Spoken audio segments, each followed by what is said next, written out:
Lors du dîner de famille, quand mon mari est allé aux toilettes, son téléphone a soudainement sonné.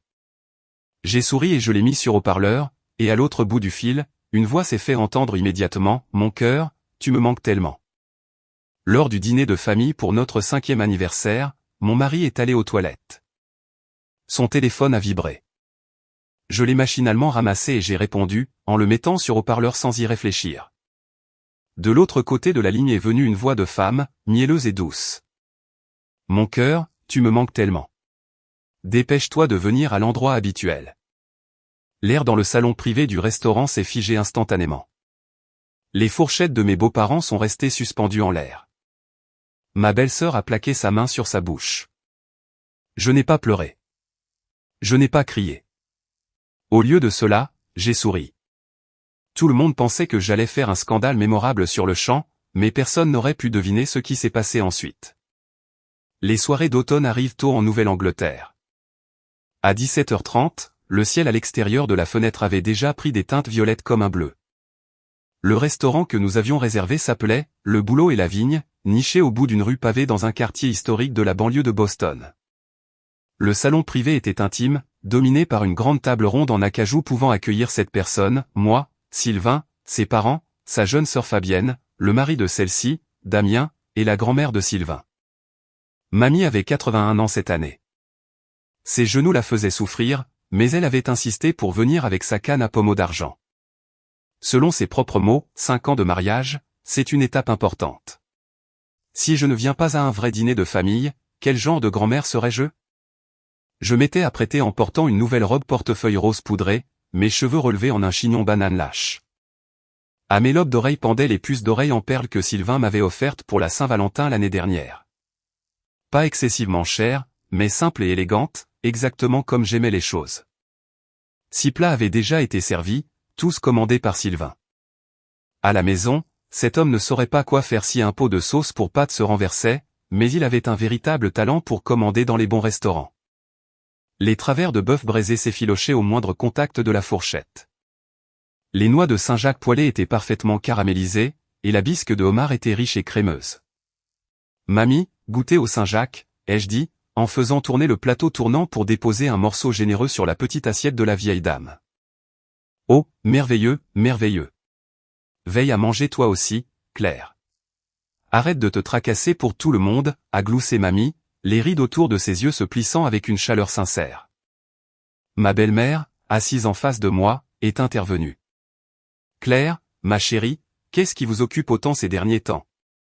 Sylvain n'est pas venu pour le dîner du dimanche depuis la fête du travail.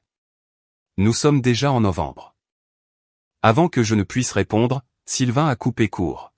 « Maman, je t'ai dit que l'entreprise négocie avec un immense réseau hospitalier pour un nouveau contrat d'équipement. J'ai travaillé tard tous les soirs. Même mes week-ends sont fichus. » Il regardait vers le bas, avec des contractions, tartinant de beurre un petit pain tout en parlant. Il n'a même pas scié. En le regardant, j'ai ressenti un léger pincement au cœur. Juste un bref frémissement vide. Nous étions mariés depuis 5 ans. Il y avait certaines choses que je m'étais conditionné à ne pas trop analyser. Sylvain était directeur régional des ventes pour un fabricant de dispositifs médicaux. Quand il disait qu'il était occupé, je le croyais.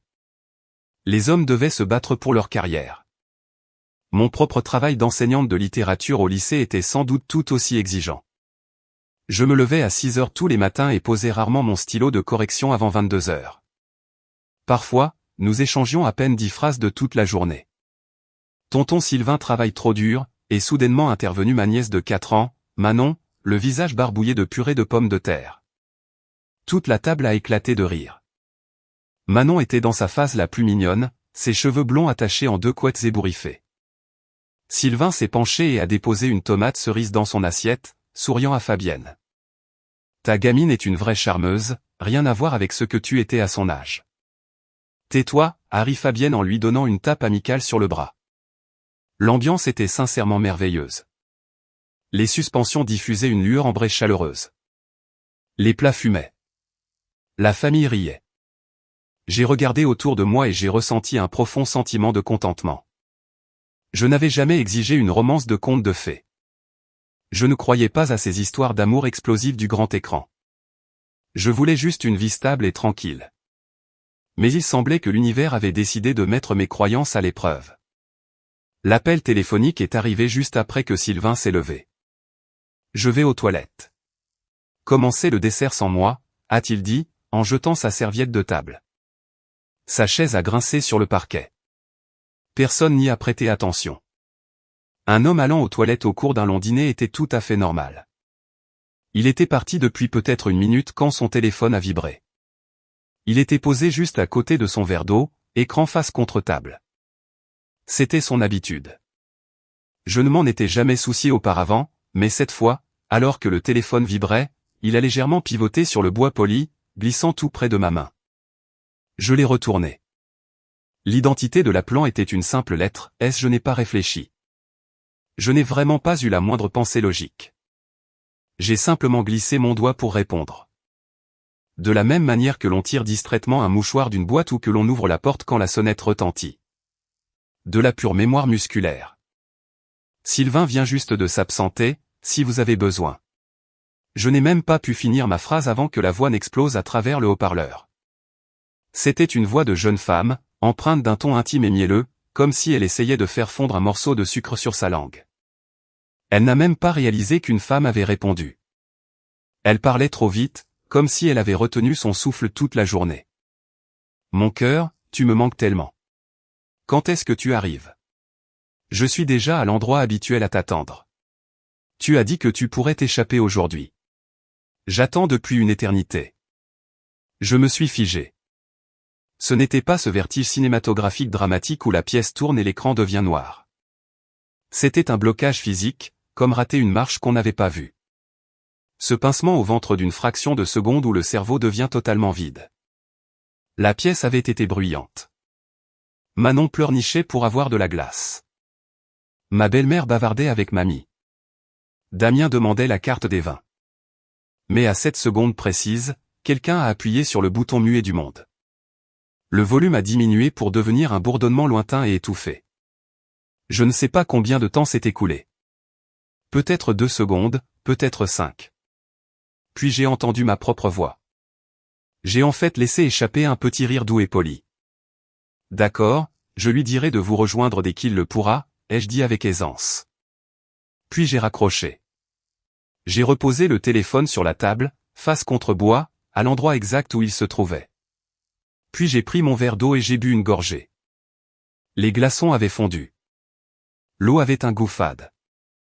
J'ai légèrement froncé les sourcils.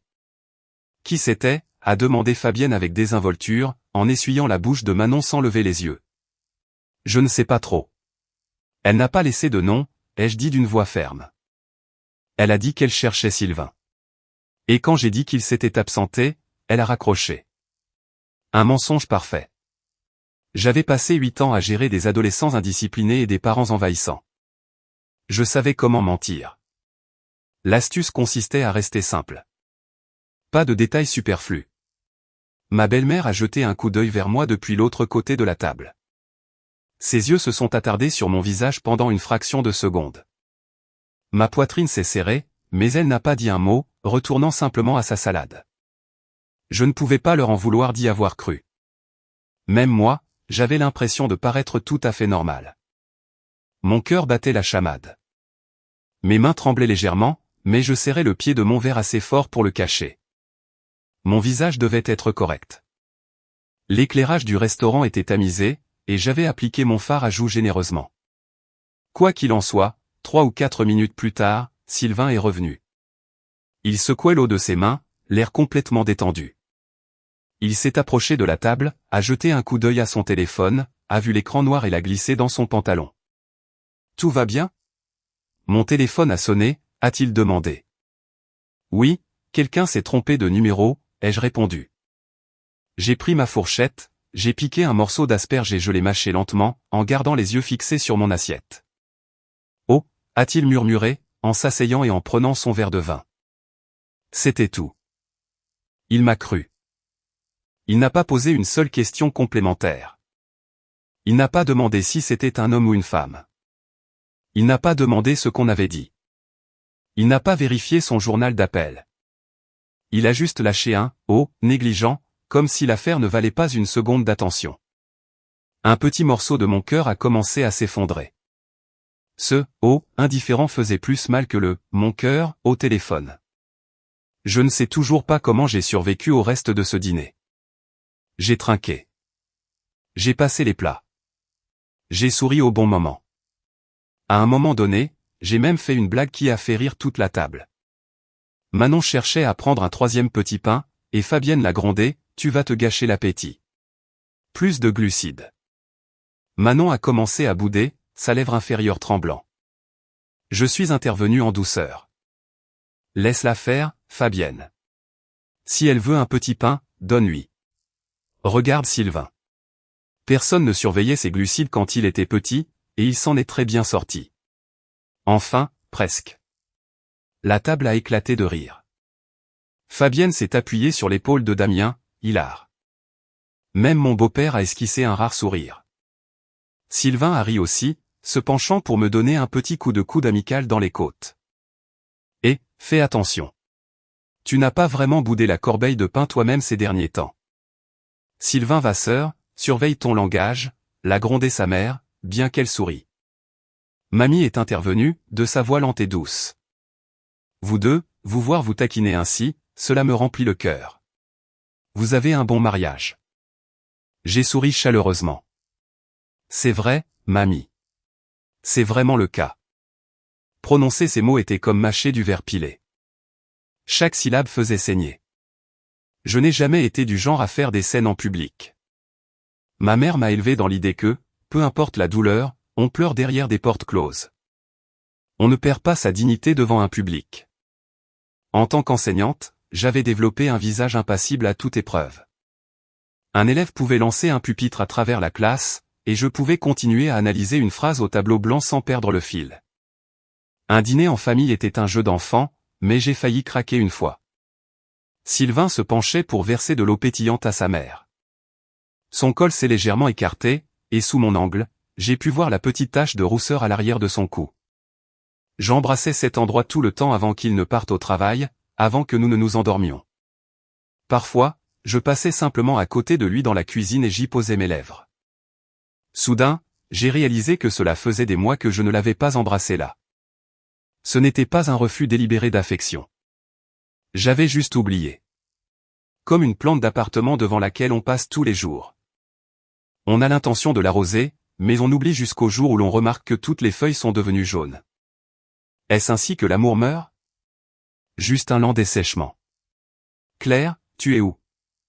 La voix de Fabienne m'a ramené à la réalité. Oh, nulle part. Je pensais juste aux examens de mi-trimestre de la semaine prochaine, ai-je menti avec assurance.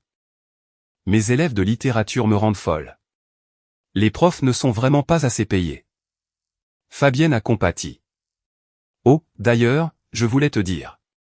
Manon a éternué violemment, un bruit fort et humide qui a détourné la conversation. Le moment était passé. Personne n'y avait prêté attention. Personne ne savait que j'avais dérivé au-dessus d'un abîme. Au moment de payer l'addition, il était plus de 20 heures. Le vent de novembre venu de l'Atlantique était piquant. Je me tenais sur le trottoir, regardant mes beaux-parents s'installer dans leur berline. Fabienne attachait Manon dans son siège auto pendant que Damien faisait chauffer leur SUV. Sylvain discutait avec le voiturier. On se voit la semaine prochaine pour l'anniversaire de ton père. Claire, ne travaille pas trop tard, m'a crié ma belle-mère depuis sa vitre. Promis. Roulez prudemment, ai-je dit en faisant un signe de la main. Sylvain conduisait une Volvo XC90 grise. Nous avons d'abord déposé mamie à son appartement. J'étais assise sur le siège passager, faisant défiler machinalement mon fil Instagram sans rien assimiler. J'accompagne mamie à l'intérieur. Je reviens tout de suite, a dit Sylvain en s'engageant dans l'allée circulaire. Quand il est revenu, la voiture était silencieuse à l'exception du faible ronronnement du chauffage et de la radio. La station diffusait une émission de libre antenne. Une femme pleurait à l'antenne, disant qu'elle avait découvert que son mari la trompait et qu'elle ne savait pas si elle devait le quitter. L'ironie a failli me faire rire à voix haute. Sylvain conduisait d'une main posée nonchalamment sur le haut du volant. À son annulaire brillait son alliance en platine. Gravées à l'intérieur se trouvaient les initiales SV et CV, ainsi que la date, 20 mai 2021. Il ne l'enlevait jamais. Il porte cette bague tout en appelant quelqu'un d'autre mon cœur, ai-je pensé. J'ai immédiatement chassé cette pensée. Non, pas encore. Je ne pouvais pas tirer de conclusion hâtive à partir d'un seul appel téléphonique. J'avais besoin de faits. Peut-être était-ce un malentendu. Peut-être que, l'endroit habituel, était une plaisanterie à propos d'un bar miteux où il allait autrefois avec ses camarades d'université. Peut-être que, mon cœur, était simplement la façon de parler d'une collègue trop familière. J'ai construit une barricade d'excuses dans mon esprit, même si chacune d'elles s'effondrait après examen. Sylvain a tendu le bras et a éteint la radio. Le silence soudain était assourdissant. « Tu es bien silencieuse ce soir », a-t-il fait remarquer, les yeux rivés sur la route. Mon cœur a raté un battement, mais mon visage est resté un masque de fatigue polie. Ah bon ? J'ai pourtant l'impression d'avoir beaucoup parlé au dîner. Oui, peut-être, a-t-il songé. C'est sans doute moi qui réfléchis trop. Tu réfléchis trop ? J'avais envie de hurler. Je veux savoir exactement à quoi tu penses, bon sang. Sylvain, ai-je dit doucement. Si jamais je faisais quelque chose pour te trahir, qu'est-ce que tu ferais ?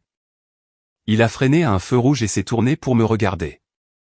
Ses sourcils se sont froncés dans une confusion sincère. D'où ça sort, ça ? Tu as trop bu ? Tu n'as pris que 2 verres de chardonnay.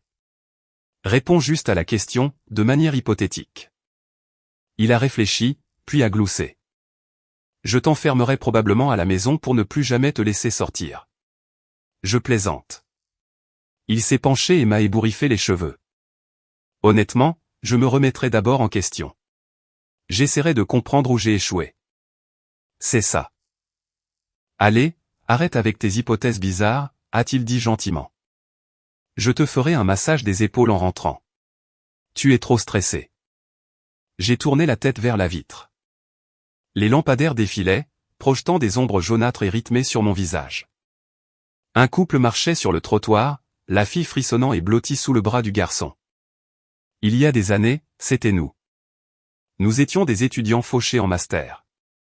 Notre idée d'un rendez-vous galant était de marcher 5 kilomètres depuis le campus jusqu'à un restaurant bon marché parce que nous ne pouvions pas nous payer un Uber.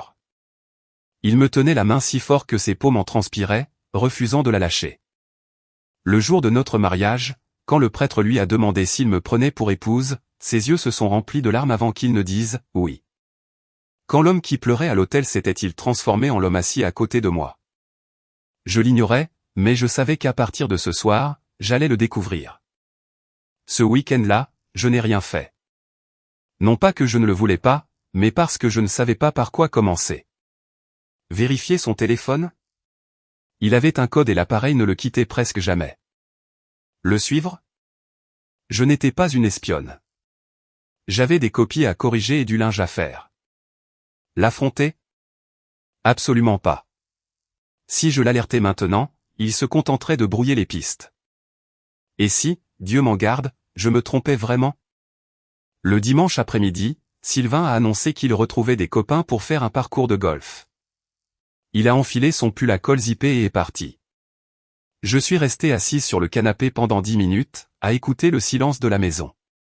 Puis je me suis levé et je me suis dirigé vers son bureau. C'était une petite pièce. De mon côté de la bibliothèque, les étagères étaient remplies de Fitzgerald, de Toni Morrison et de manuels de pédagogie. Son côté était plein de catalogues de dispositifs médicaux, de livres sur les stratégies de vente et de quelques biographies. Son bureau se trouvait sous la fenêtre. Les tiroirs contenaient ses reçus, des documents fiscaux et des accessoires technologiques divers. J'ai hésité pendant exactement 10 secondes avant d'ouvrir son tiroir privé. Je n'avais jamais fureté en 5 ans. Mais aujourd'hui, me suis-je dit, je suis sa femme. J'ai le droit de connaître le plan du bâtiment en feu dans lequel je me trouve. C'était principalement du désordre. Des clés USB, une vieille paire de lunettes de soleil, des reçus de station-service. Je les ai triés méthodiquement jusqu'à ce que je tombe sur une carte de visite haut de gamme en papier épais. Séraphine Thomas, vice-présidente du marketing, Apex Solutions Médicales. Mes doigts sont devenus insensibles. J'ai retourné la carte. Écrit à l'encre bleue au dos se trouvait une seule ligne de texte, 18 rue des Châtaigniers. Le bistrot de l'Orme. C'était l'écriture de Sylvain. Il avait une façon bien à lui de barrer ses T. Il prolongeait la ligne beaucoup trop loin, la faisant ressembler à une petite lance. Le bistrot de l'Orme. 18 rue des Châtaigniers. Était-ce l'endroit habituel? J'ai sorti mon téléphone et j'ai cherché l'adresse sur la carte. C'était dans une banlieue voisine, à environ 40 minutes de route de chez nous, trop loin pour un déjeuner improvisé, mais idéalement excentré pour éviter de croiser des connaissances. J'ai pris une photo de la carte, je l'ai remise exactement là où je l'avais trouvée et j'ai refermé le tiroir. Je suis allé dans la cuisine, je me suis versé un verre d'eau glacée et je l'ai bu lentement. Le froid m'a permis de garder les pieds sur terre. Maintenant que je prêtais attention, les indices étaient là depuis des mois. C'était juste que je n'avais pas voulu les voir. Depuis l'été, les heures supplémentaires de Sylvain avaient grimpé en flèche. Auparavant, il travaillait tard peut-être une fois par semaine. C'était devenu 3 ou 4 fois. Parfois, il avait des tournois de golf avec des clients le samedi. Et puis, il y avait son parfum. Il portait d'habitude un après-shampoing ou un après-rasage bon marché à l'odeur fraîche que je lui achetais dans un grand magasin. En juillet, il s'était soudainement mis à sentir le Tom Ford Woodwood, un parfum sombre, épicé et cher. Il m'avait dit qu'un médecin reconnaissant le lui avait offert. J'étais fier qu'il noue de si bonnes relations. Quant à notre intimité, elle n'avait pas complètement cessé, mais elle s'était tarie. Une fois par semaine était devenue une fois par mois. Pour la dernière fois, j'avais dû vraiment réfléchir. Fin septembre, il était rentré à la maison sentant légèrement le bourbon, avait pris l'initiative maladroitement dans le noir, avait fini rapidement et s'était retourné pour dormir sans même se doucher. J'avais pensé qu'il était simplement épuisé. Maintenant, je comprenais qu'il ne faisait que sauver les apparences. Penser à mon corps me serrait la gorge. J'étais une femme ordinaire. Je faisais une taille 38, parfois un 40, selon les marques. Mais l'année dernière, j'étais tombée enceinte. J'avais perdu le bébé à 12 semaines. Une fausse couche non expulsée qui avait nécessité un curetage. Mon corps ne s'en était pas remis. Le traumatisme, les hormones, le chagrin. Je portais 7 kilos superflus autour de la taille qui refusait obstinément de s'en aller. Sylvain n'en disait jamais un mot, mais je le remarquais. Je remarquais comment ses yeux se posaient sur mon ventre quand je sortais de la douche avant de se détourner rapidement. Parfois, le silence est l'affront le plus bruyant de tous. J'ai secoué la tête, chassant ces sombres pensées. J'ai sorti mon téléphone et j'ai envoyé un message à Fabienne. Salut Fab, libre pour un dîner ce mercredi? J'ai une envie folle de tacos. Faisons ça à l'endroit du centre-ville. Fabienne a répondu instantanément, je suis partante. Manon me rend folle. J'ai besoin d'une margarita. On se voit là-bas, ai-je écrit en retour. Je me suis approché de la fenêtre du salon. Le crépuscule tombait. Les maisons de l'autre côté de la rue s'éclairaient une à une. Dans une fenêtre, je voyais une famille dîner. Dans une autre, le vacillement bleu d'un téléviseur. Dans une troisième, je distinguais 2 silhouettes s'agiter agressivement, un couple en train de se disputer, la pantomime de la colère visible même de loin. Chaque maison abritait une histoire. Et certaines de ces histoires étaient déjà en train de pourrir de l'intérieur. Le mercredi, je me suis rendu directement du lycée au restaurant de tacos. Il tombait une bruine froide et misérable typique de la Nouvelle-Angleterre. J'ai pris une table près de la fenêtre et j'ai commandé un pichet de margarita. Fabienne est privée 10 minutes plus tard, enlevant son imperméable trempé. Mon Dieu, la circulation était un cauchemar, a-t-elle grogné en glissant sur la banquette.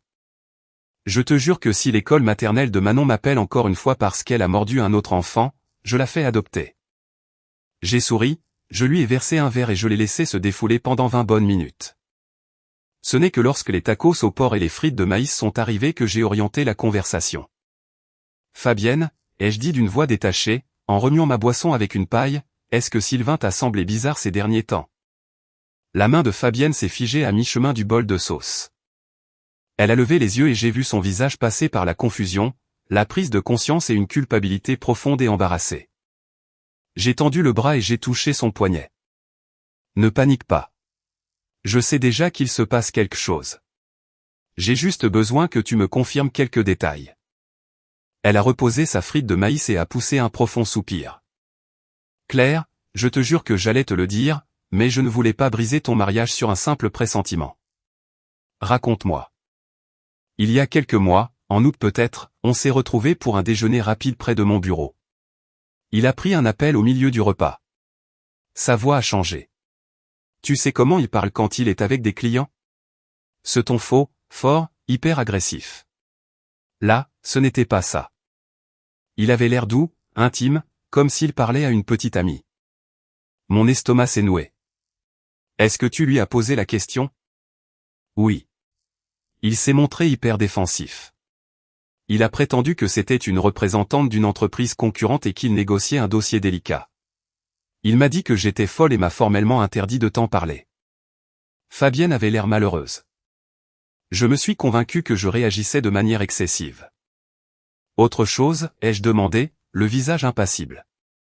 Fabienne s'est mordu la lèvre. Il y a environ un mois, je conduisais dans le quartier ouest près de la rue des Châtaigniers.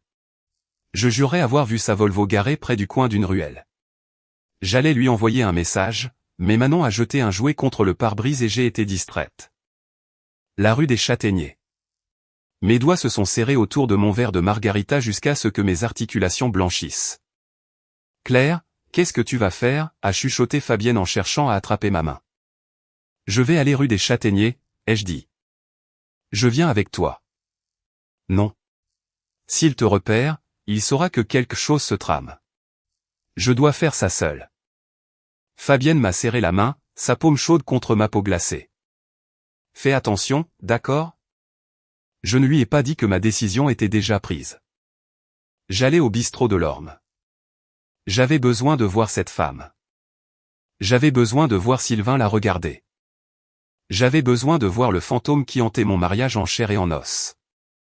Ce samedi-là, j'ai dit à Sylvain que je devais aller au lycée pour utiliser la photocopieuse industrielle et corriger un tas de dissertations. C'était un demi-mensonge. J'avais effectivement des corrections à faire, mais je n'allais pas au lycée. Sylvain a quitté la maison à 11h, affirmant qu'il avait un tournoi de squash à son club. J'ai attendu jusqu'à midi. Je me suis changé pour mettre un jean, un pull noir quelconque et un trench coat beige.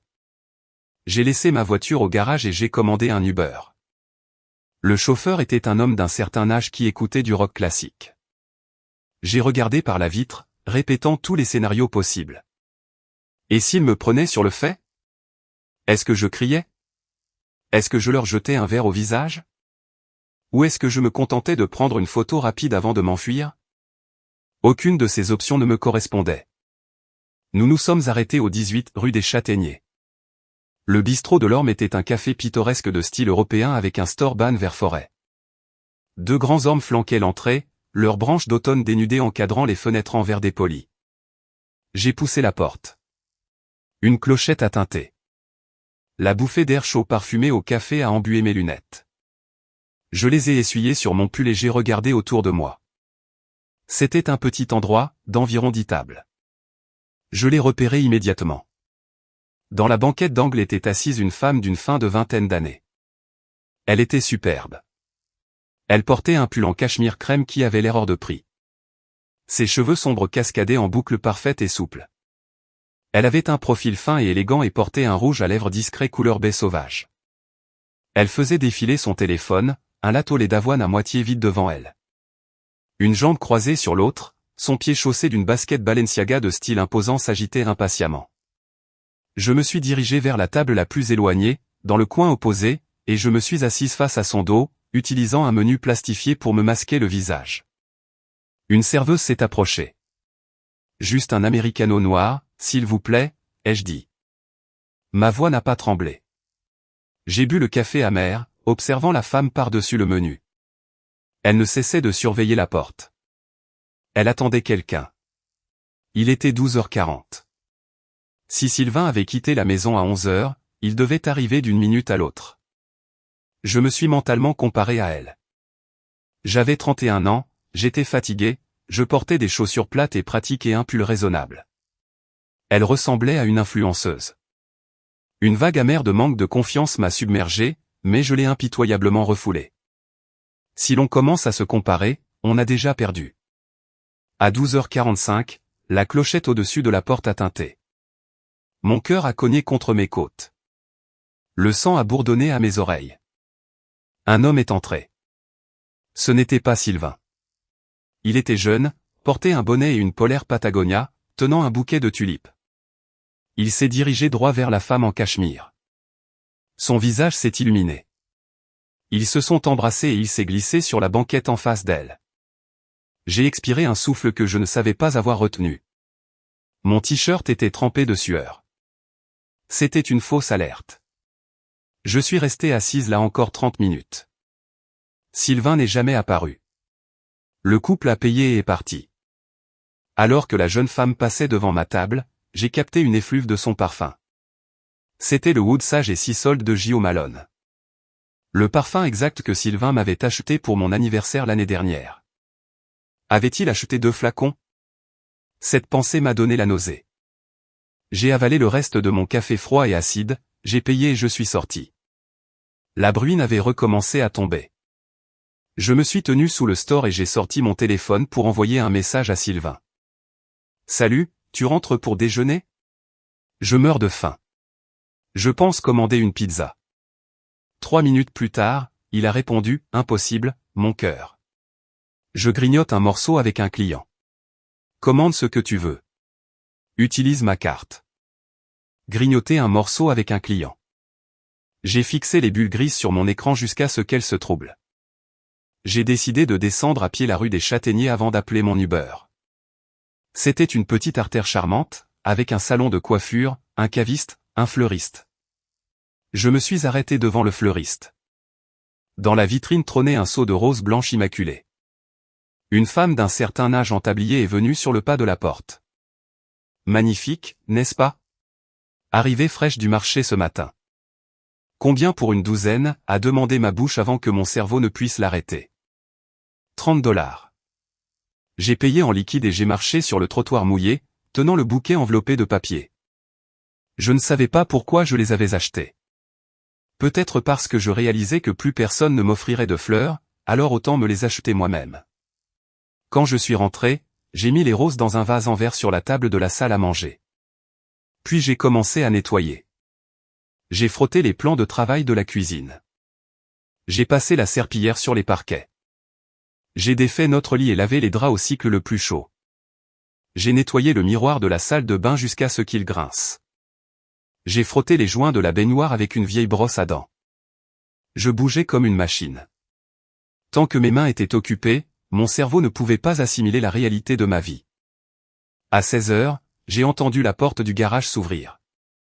Sylvain est entré, secouant son parapluie. Waouh, ça sent l'eau de Javel ici.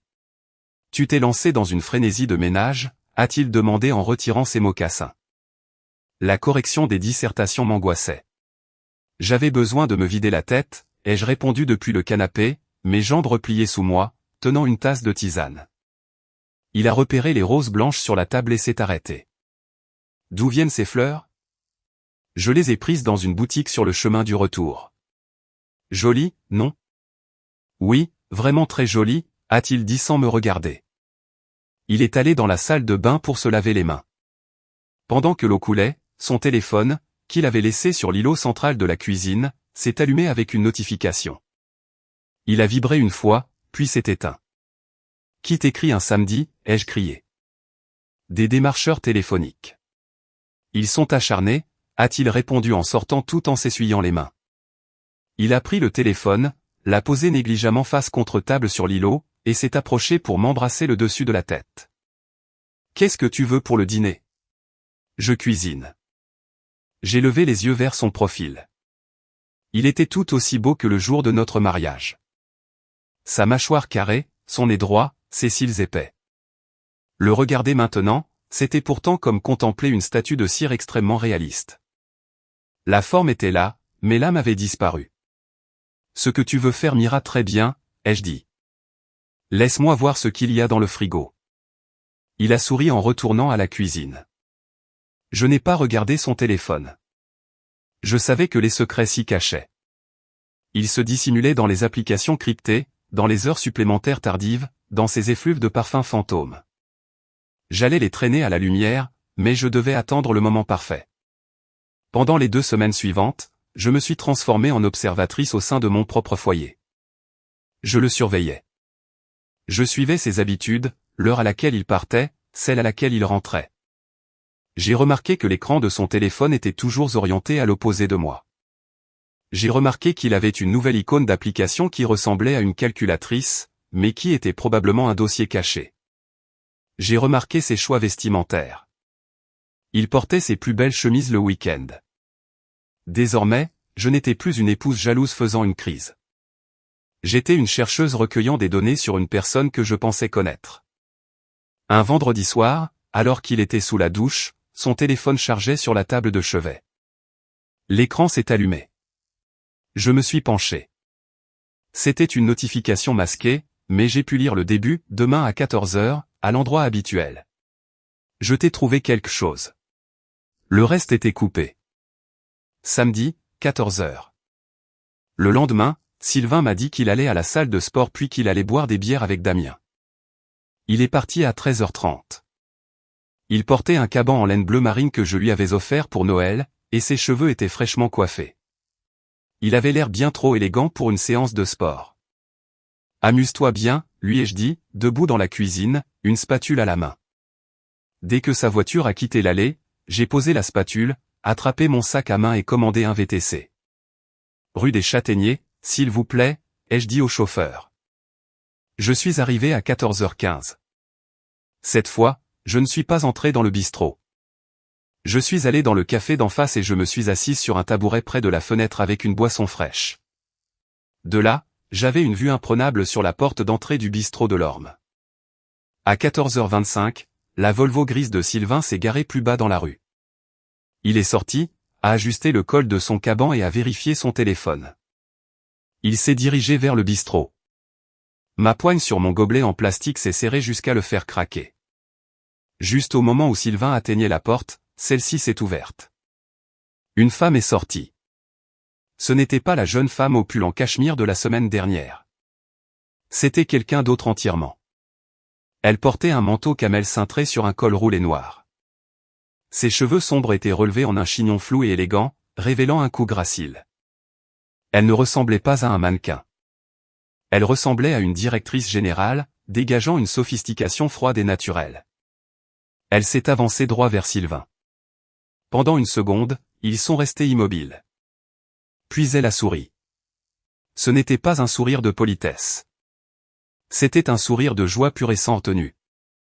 Un sourire qui disait « Je t'attendais et tu es enfin là ». Sylvain a souri en retour. Il a glissé sa main dans la poche de son manteau et en a sorti un petit écrin carré. Il le lui a tendu. Elle l'a pris, l'a ouvert, et sa main a volé à sa bouche. Elle a levé les yeux vers lui, le regard brillant, puis elle a passé son bras sous le sien. Ensemble, ils sont entrés dans le bistrot, disparaissant derrière le verre dépoli. J'étais assise dans le café d'en face, regardant ma boisson glacée. Mon téléphone a vibré. Un message de Fabienne, « Salut, tu tiens le coup ?» J'ai tapé, « Je les vois. » Puis je l'ai effacé. J'ai écrit, « Tout va bien. » J'ai verrouillé le téléphone et je l'ai posé face contre table. J'ai attendu. Le ciel a pris une couleur de métal sombre au fur et à mesure que l'après-midi avançait. À 16 h 40, la porte du bistrot s'est rouverte. Ils sont sortis ensemble. La femme avait un léger rose aux joues. Sylvain marchait si près d'elle que leurs épaules se frôlaient. Il lui a ouvert la portière passager de sa Volvo. Tandis qu'elle montait, j'ai vu ses chaussures. Des bottines en cuir italien noir avec une boucle dorée. Chère, élégante. Sylvain est monté côté conducteur et ils ont démarré, passant juste devant la fenêtre du café où j'étais. J'ai enfoui ma tête derrière mon écharpe. Une fois qu'ils furent loin, j'ai jeté mon gobelet et j'ai traversé la rue pour me rendre au bistrot. Je me suis dirigé vers la banquette où ils étaient assis. Un serveur débarrassait la table. 2 tasses de cappuccino vides, une part de tiramisu à moitié mangée, et posé à côté des sachets de sucre se trouvait un petit écrin à bijoux en velours, rouge cramoisi. Vide. Excusez-moi, ai-je dit au serveur. Est-ce que je pourrais jeter un coup d'œil à cet écrin une seconde? Je crois que mon ami l'a oublié. Il a haussé les épaules et me l'a tendu. À l'intérieur figurait le logo d'un joaillier haut de gamme du centre-ville. Le genre d'endroit où un simple bracelet en argent commençait à 500 $. Qu'est-ce qu'il lui avait offert? Un collier, des boucles d'oreilles, une promesse? J'ai rendu l'écrin. Ce n'est pas le sien. Merci. Je suis ressorti dans le vent glacial. Mon téléphone a sonné. C'était Sylvain. Salut mon cœur. Sa voix était enjouée. Je termine tout juste avec Damien. Je serai à la maison dans 1 heure. Tu veux que je prenne de la nourriture thaïlandaise? Je me tenais sur le trottoir, les feuilles mortes tourbillonnant autour de mes chevilles. Comme tu veux, ai-je dit doucement. Je mangerai de tout. Va pour des pad thaï alors. Tu as fini tes corrections? Presque. À tout de suite. J'ai raccroché. J'ai jeté un regard en arrière vers le bistrot. J'avais l'impression d'être un fantôme qui hantait sa propre vie. Ce soir-là, Sylvain a rapporté le dîner thaï et une barquette de fraises bio. Tu m'avais dit que tu en avais envie, non, a-t-il dit fièrement, en les posant sur l'îlot de la cuisine. Était-ce le cas? J'ai cherché dans ma mémoire. Peut-être qu'une semaine auparavant, en regardant la télévision, j'avais marmonné qu'une fraise me ferait plaisir. Il était en train de regarder son téléphone.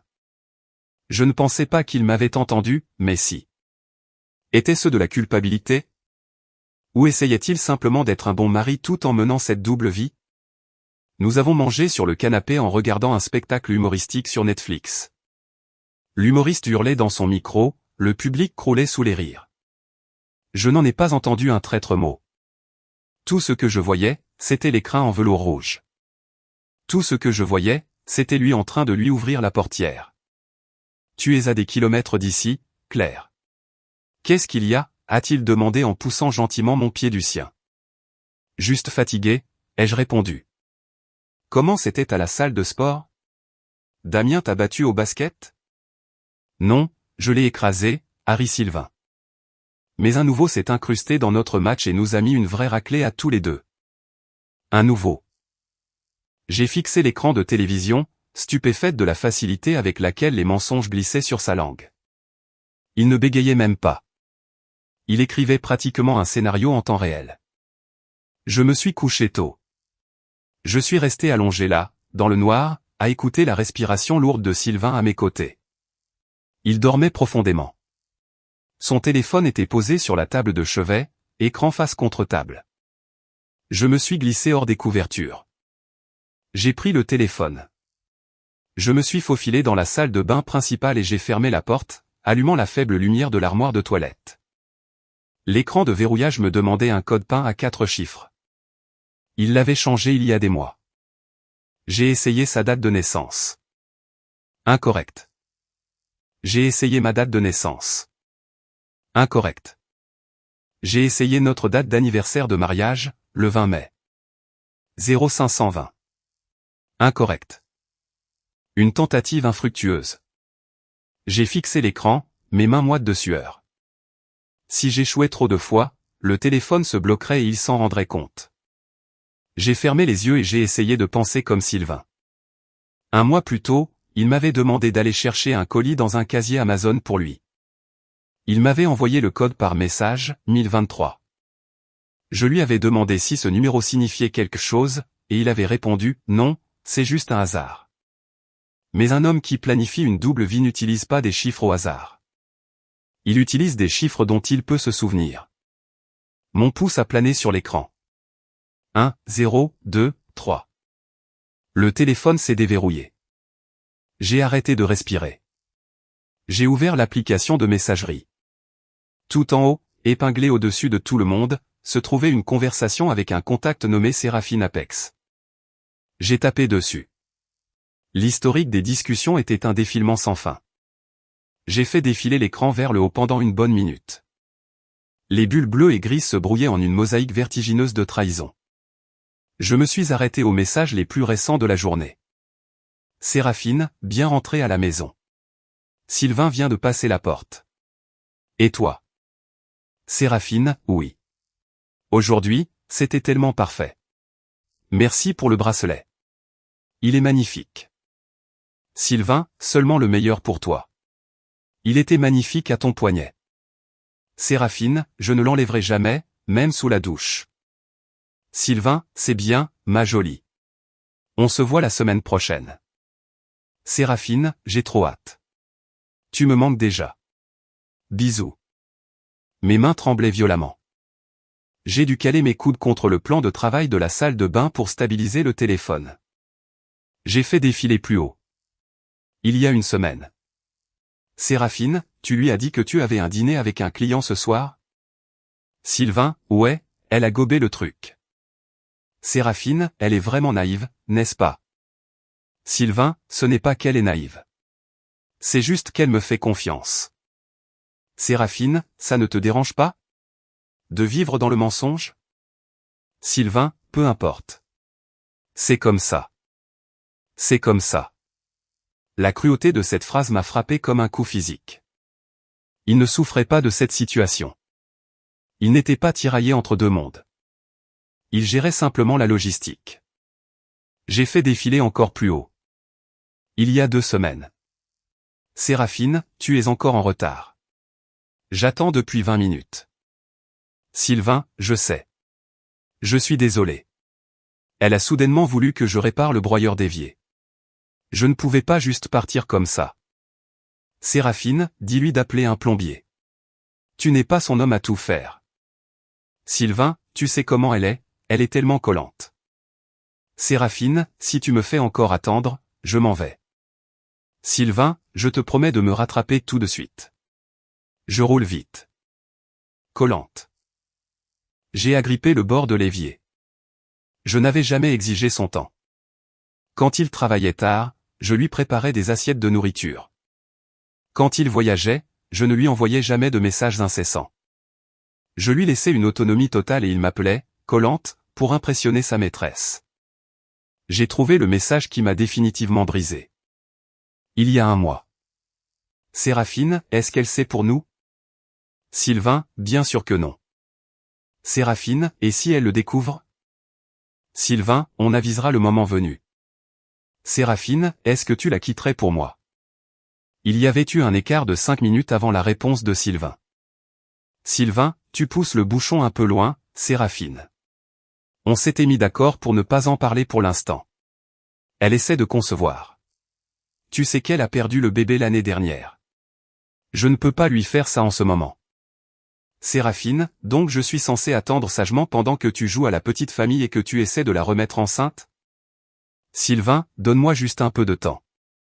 J'ai laissé tomber le téléphone sur une serviette moelleuse posée sur le plan de travail. J'ai glissé le long de la porte de la salle de bain jusqu'au sol carrelé, ramenant mes genoux contre ma poitrine. Essayez de concevoir. Mon médecin nous avait dit d'attendre 1 an pour laisser mon corps guérir. Nous venions tout juste de recommencer à essayer.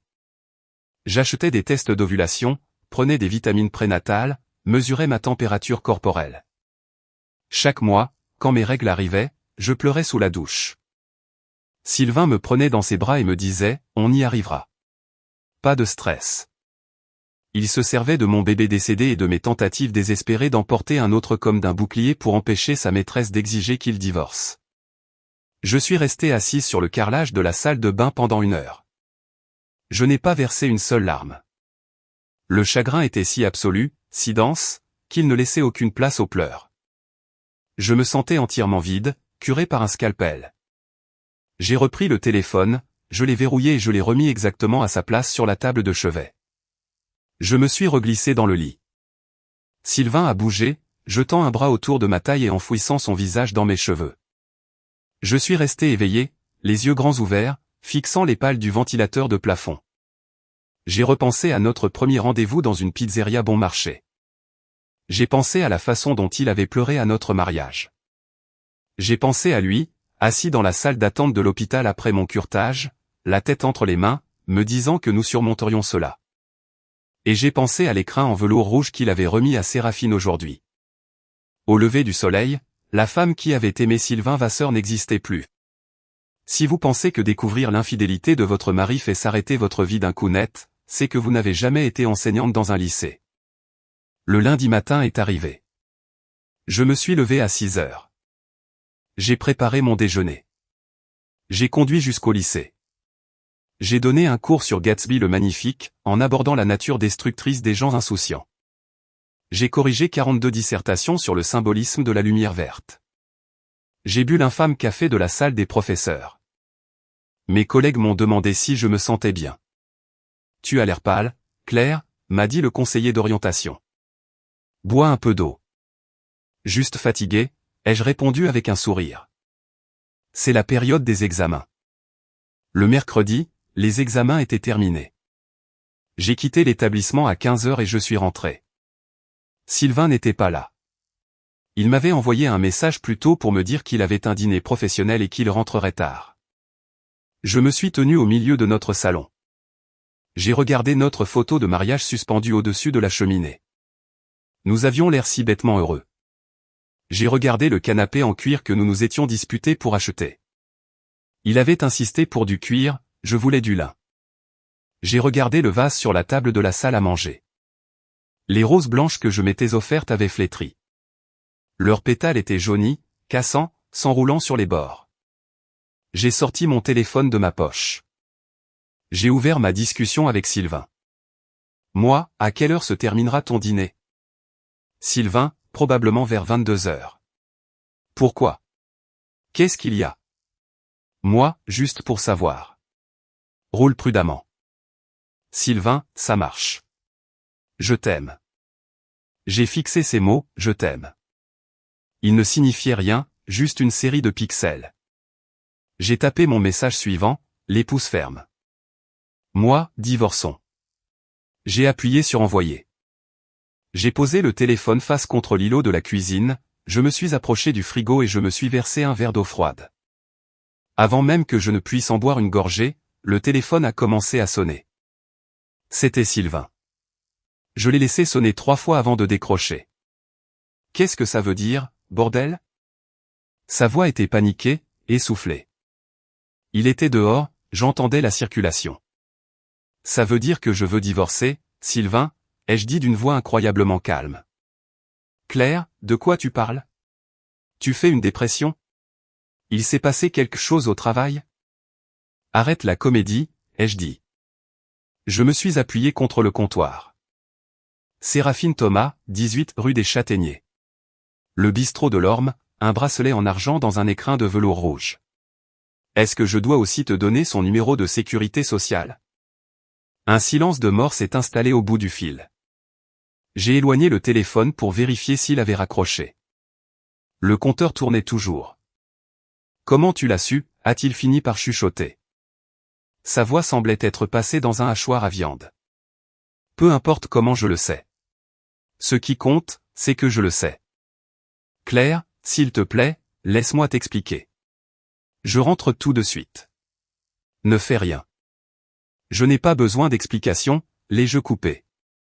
J'ai lu tes messages. C'est moi, Sylvain. Tu m'as menti droit dans les yeux pendant 210 jours. Qu'est-ce qu'il y a à expliquer? Ce n'est pas ce que tu crois, a-t-il crié, la panique montant d'un cran. J'ai ri. Un son sec et dur. C'est exactement ce que je crois. Tu m'as qualifié de collante.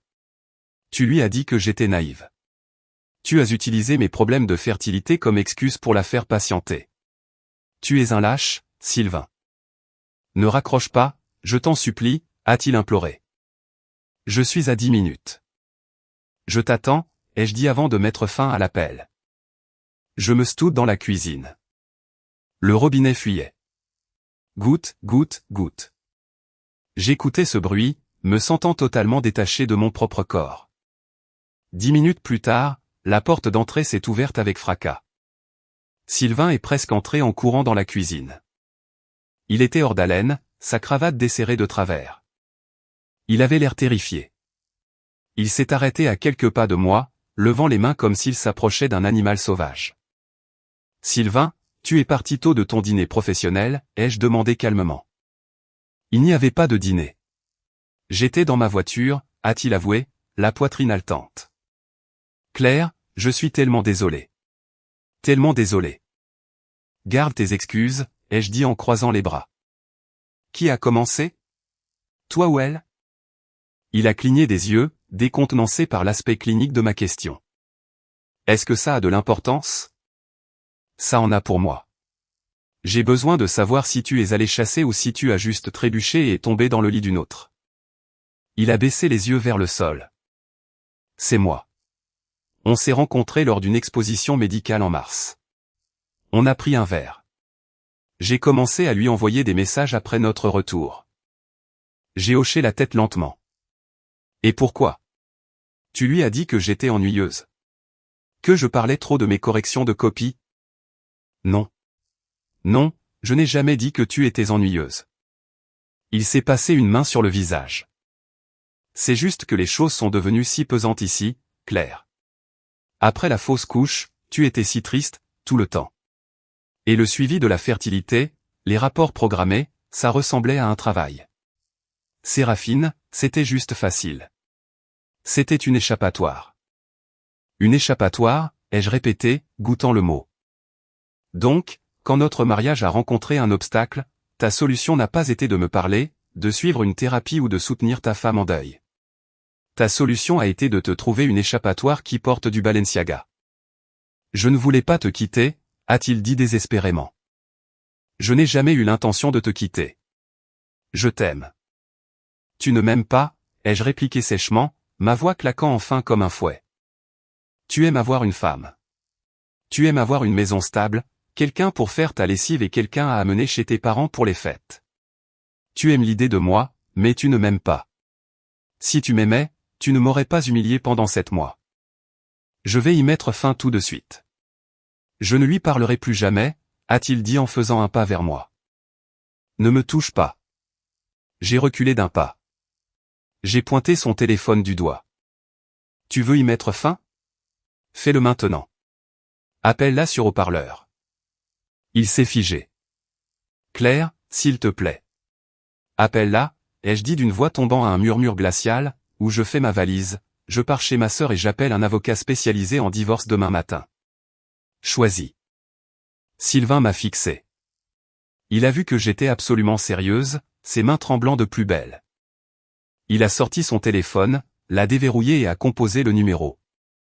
Il a appuyé sur la touche haut-parleur et a posé l'appareil sur l'îlot en granit. Ça a sonné 2 fois. Salut mon cœur, tu as esquivé le dîner? La voix de Séraphine a résonné dans ma cuisine. Sylvain m'a regardé. J'ai fait un geste vers le téléphone. Séraphine, a dit Sylvain d'une voix rauque. Je ne peux plus continuer comme ça. Un silence s'est fait à l'autre bout du fil. Qu'est-ce que tu veux dire? Ma femme sait tout. Je la choisis, elle. Je reste dans mon mariage. C'est fini entre nous.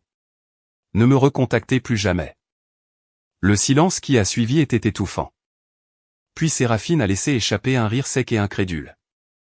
Tu te fous de moi? Tu m'as littéralement acheté un bijou samedi. Tu m'as dit que tu m'aimais. J'ai menti, a dit Sylvain. Sa voix était vide. Je suis désolé. Adieu. Il a raccroché.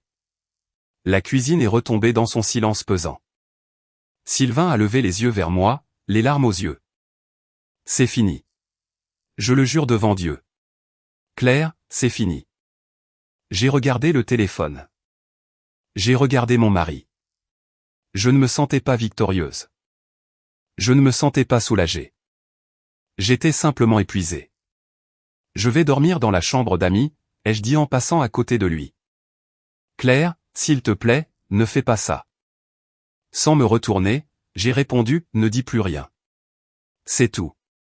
Pendant la semaine qui a suivi, nous avons vécu comme des fantômes dans la même maison. Sylvain rentrait directement du travail tous les jours à 17h30. Il préparait le dîner. Il faisait la vaisselle. Il marchait sur des œufs autour de moi comme si j'étais en verre. Je le regardais essayer d'être le mari parfait, et cela me soulevait le cœur. Où était passée cette dévotion il y a 1 an? Je ne pouvais pas dormir. Chaque fois que je fermais les yeux, je revoyais les messages. Je revoyais son manteau camel. Je revoyais l'écrin de velours vide. J'ai pris rendez-vous avec une thérapeute en ville. Une femme pragmatique d'une 60aine d'années nommée Dr Estienne. Je me suis assise sur son canapé beige et je lui ai tout raconté. Je veux savoir comment arrêter de le haïr, lui ai-je dit en serrant un mouchoir. Je veux divorcer, mais je ne veux pas porter cette colère pour toujours. C'est trop lourd. Le docteur Estienne a ajusté ses lunettes. Le pardon n'est pas un interrupteur que l'on actionne, Claire. C'est un choix quotidien. Vous vous levez chaque matin et vous décidez de ne pas laisser ces actes dicter votre état émotionnel. Mais vous ne pouvez pas le forcer. Vous devez d'abord faire le deuil du mariage que vous pensiez avoir. Comment faire cela? En vous concentrant entièrement sur vous-même, pas sur lui, pas sur sa maîtresse. Qu'est-ce que vous voulez, vous? Qui êtes-vous en dehors d'être l'épouse de Sylvain? Ces paroles ont résonné en moi. J'ai réalisé que j'avais passé toute ma vie d'adulte à me plier pour correspondre au moule d'une bonne enseignante, d'une bonne belle-fille, d'une bonne épouse. Je ne savais pas ce que Claire voulait, alors j'ai commencé à le découvrir. J'ai commencé à courir. Chaque soir, au lieu de rester assise sur le canapé pendant que Sylvain regardait le sport, j'enfilais mes baskets et courais 5 kilomètres autour du lac du quartier. L'épuisement physique calmait mon cerveau. Je suis allé dans un magasin de fournitures d'art et j'ai acheté de la peinture aquarelle haut de gamme et du papier épais et texturé. Je n'avais pas peint depuis l'université. Je restais assise à la table de la salle à manger pendant des heures, peignant des lavis de couleurs abstraites. J'ai peint les roses blanches au fur et à mesure qu'elles séchaient et flétrissaient. Sylvain me voyait changer. Il n'essayait pas de m'arrêter. Il me laissait de l'espace. Parfois, il déposait un verre d'eau glacée à côté de mes peintures et s'en allait discrètement. Un soir de décembre, alors que je nettoyais mes pinceaux, il s'est tenu dans l'embrasure de la porte de la salle à manger. « Tu as l'air différente ces derniers temps », a-t-il dit doucement. « Ah bon ? Oui, tu as l'air plus forte. Plus toi-même. » Il a enfoncé ses mains dans ses poches. « Je suis allé chez Apex aujourd'hui. Je lui ai rendu le bracelet.